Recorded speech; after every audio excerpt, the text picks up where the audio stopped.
रामपुर नामक एक गांव में एक जमींदार रहता था।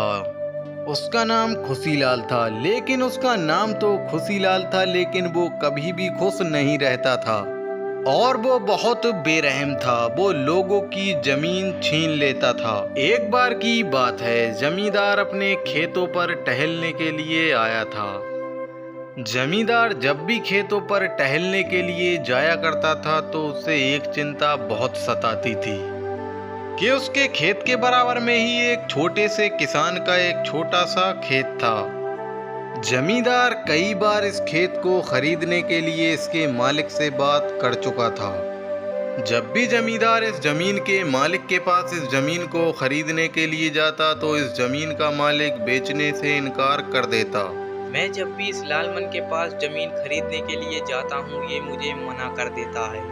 मैं इस लालमन से एक बार और बात कर देखता हूँ, क्या पता वो राजी हो जाए। जमींदार ये कहकर लालमन के पास जाने लगता है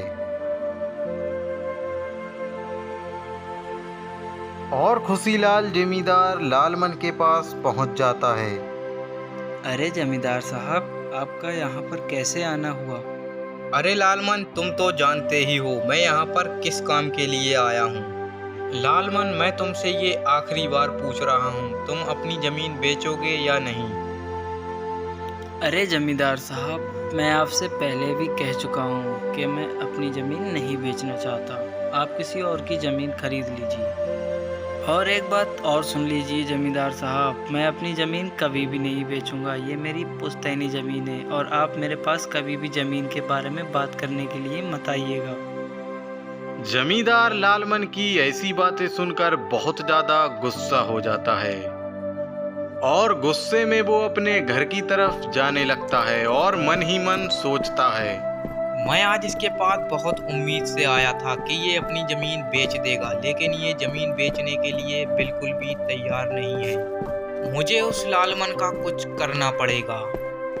वो ये सब बातें सोचते सोचते अपने घर चला जाता है। ऐसे ही कुछ समय बीत जाता है तो हम अब आपको लेकर चलते हैं लालमन की तरफ। लालमन की एक बेटी भी थी। क्या मैंने तुम्हें अभी तक बताया नहीं है? तो चलिए मैं अब आपको बताता हूँ। लालमन की एक बेटी थी जिसका नाम निर्मला था और वो बहुत ही खूबसूरत थी और उसकी उम्र 20 साल थी और उसकी शादी तय हो चुकी थी। उसकी शादी के कुछ ही दिन रह गए थे। लालमन की बेटी लालमन से कहती है, पिताजी, जब मेरी शादी हो जाएगी क्या आप मुझे भूल जाओगे? मैं आपसे दूर नहीं जाना चाहती हूँ। इसी आंगन में खेली हूँ और इसी में रहना चाहती हूँ। निर्मला बेटी, शादी के बाद तो सबको अपने अपने ससुराल जाना ही पड़ता है और यही इस दुनिया की रीत है। और ऐसा नहीं है कि मैं तुम्हें भूल जाऊंगा। मैं तुम्हें अपनी जान से ज़्यादा प्यार करता हूँ। वो दोनों पिता और बेटी प्यार भरी बातें कर रहे थे। बातें करने के बाद लालमन खेत पर टहलने के लिए जाता है और वो मन ही मन कहने लगता है, अब की बार मेरी फसल भी कुछ ज़्यादा खास नहीं है और मेरी बेटी की शादी मेरे सिर पर है। इस बार ये कैसा इम्तहान है मेरा। मुझे लगता है मुझे अपनी ज़मीन जमींदार के पास गिरवी डालना पड़ेगी। और वह ये कहने के बाद जमींदार के पास जाने लगता है।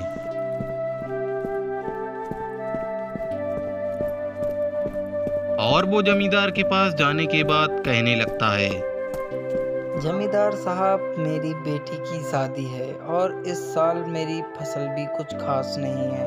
क्या आप मुझे थोड़े पैसे उधार दे सकते हैं? लालमन, अगर तुम अपनी जिद पर अड़े हो तो मैं भी अपनी जिद पर अड़ा हूँ। जब तक तुम अपनी जमीन नहीं बेचोगे मैं तुम्हारी कोई भी मदद नहीं कर सकता।